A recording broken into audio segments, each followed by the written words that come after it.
kita berdiri atas asas Pancasila, tapi kenyataannya di lapangan ternyata demokrasi kita lebih berbau liberal sebetulnya. Liberalisme itu diawali dari prinsip yang dianut oleh Amerika, yaitu survival of the fittest. Apakah survival of the fittest? Yaitu siapa yang kuat, siapa yang perkasa, dia yang muncul menjadi pemenang, gitu ya. Survival of the fittest itu menjadikan ajaran liberalisme. Di sisi yang lain ada ajaran komunal. Apakah ajaran komunal? Komunal itu kumpulan. Kumpulan itu kalau menjadi ajaran menjadi komunis. Nah, kata komunis karena itu pernah terjadi kudeta atau apapun namanya pada tahun 65 yang namanya PKI, akhirnya komunis kita sangat alergi dengan kata-kata ini. Tapi sebetulnya adalah dua keadaan yang berbeda. Satu adalah orang yang selalu bertempur dengan kegigihannya, yaitu survival of the fittest yang menuju liberalisme. Yang kedua adalah kumpulan orang-orang yang menyatu, bermetamorfosis dalam kehidupannya. Nah, kita lihat sebetulnya di pedesaan itu menganut sistem komunal sebenarnya ya, kumpulan. Jadi kalau saya punya bahan ya, punya tanah, punya genteng, punya semen, tetangga saya kemudian tidak bisa menyumbang, dia akan menyumbang tenaganya. Nah, itu gotong royong, itulah komunal. Tetapi kalau kita ambil betul-betul ini, maka kita betul-betul menjadi negara komunis kita ini. Nah, maka oleh para pendiri bangsa digabungkanlah antara komunal dengan liberalis. Ini sebetulnya yang mewadahi roh dari Pancasila itu adalah komunal dan liberalis. Nah, pada tahun 98 ketika reformasi, maka yang menonjol dari kita itu adalah liberalismenya ini. Jadi kita ini betul-betul fight ya. Contoh tadi, misalnya saya dari Golkar, maka saya akan bertarung dengan sesama Golkar itu dulu. Jadi caleg Golkar ini akan bertarung dengan caleg Golkar.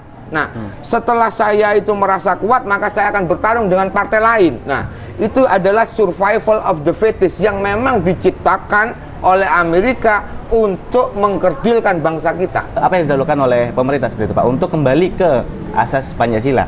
Nah, sebetulnya kan kalau kita itu mengacu kepada pasal 33 ya, pasal 33 Undang-Undang Dasar 45 yang asli sebelum amandemen, perekonomian disusun sebagai usaha bersama berdasar atas asas kekeluargaan.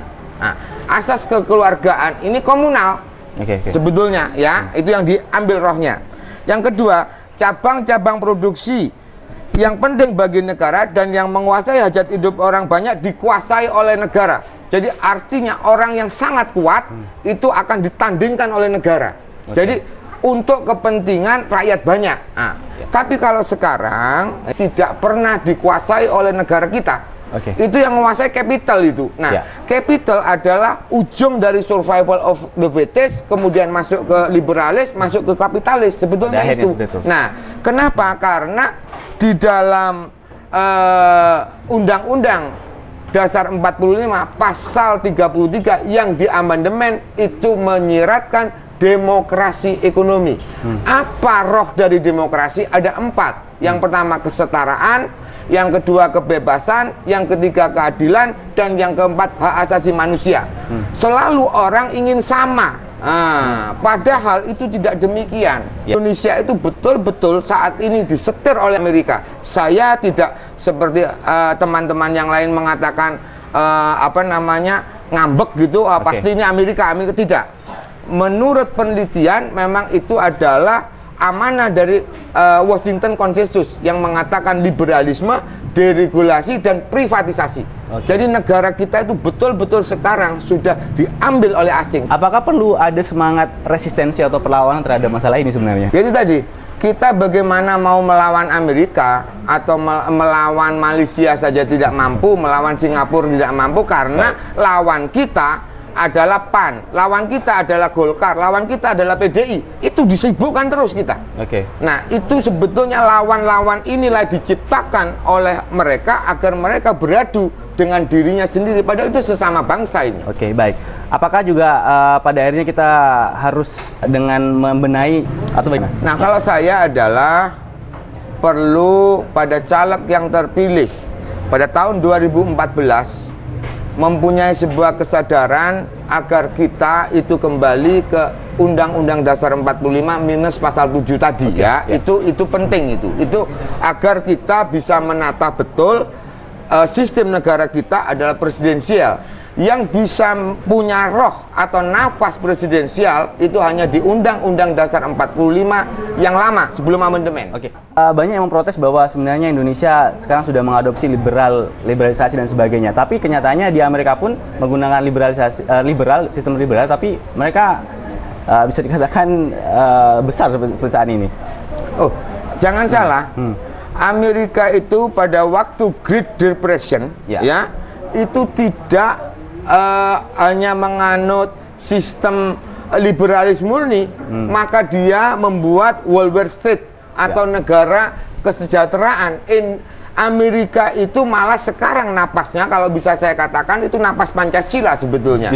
Justru pernah si Obama ini berbicara tentang Pancasila, sementara kita Pancasilanya ditaruh keranjang sampah. Bayangkan.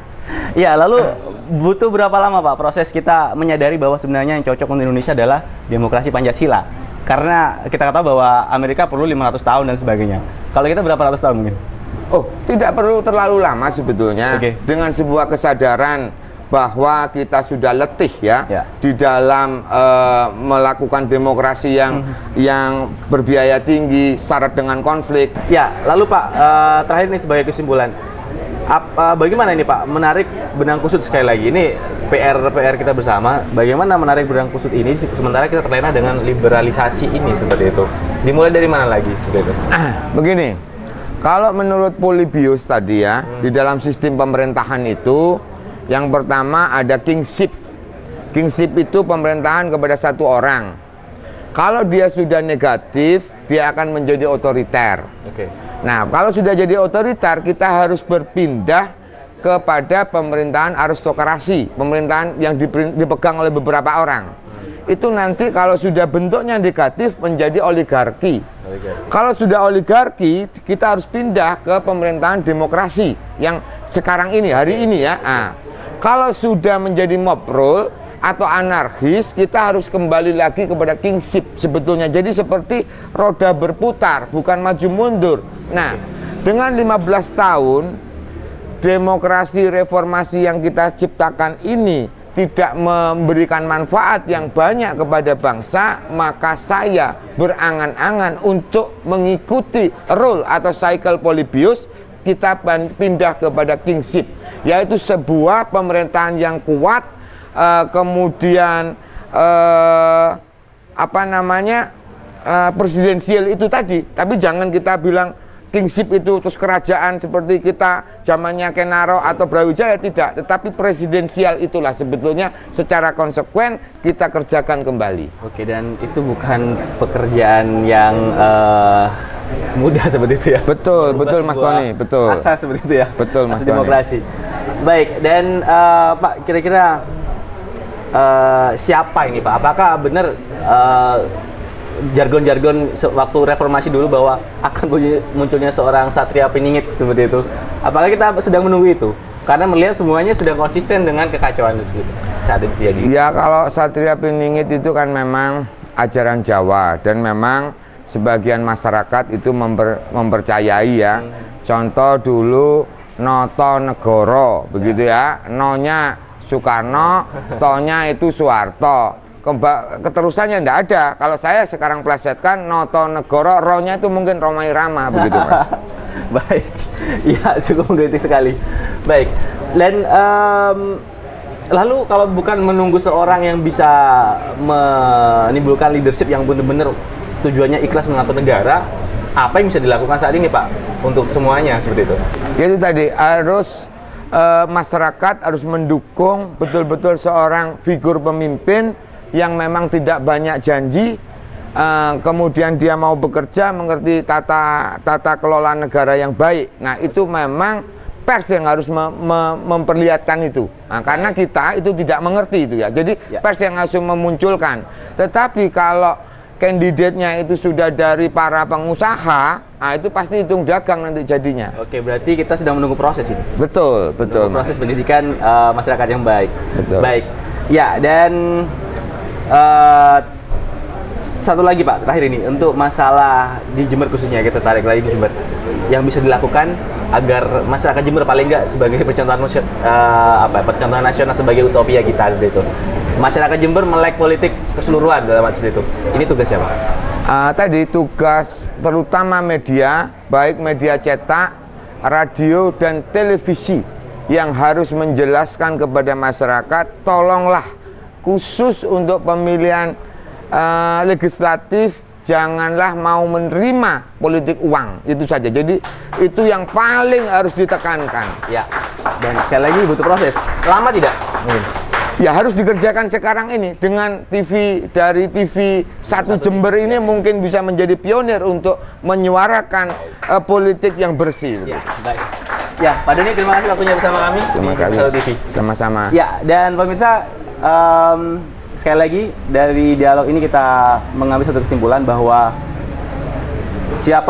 terserah kita mau memimpin pemimpin yang baik atau tidak. Yang jelas jika seorang pemimpin sudah memberikan tongkat atau tongtus, berarti bisa Anda simpulkan sendiri bagaimana pemimpinnya seperti itu.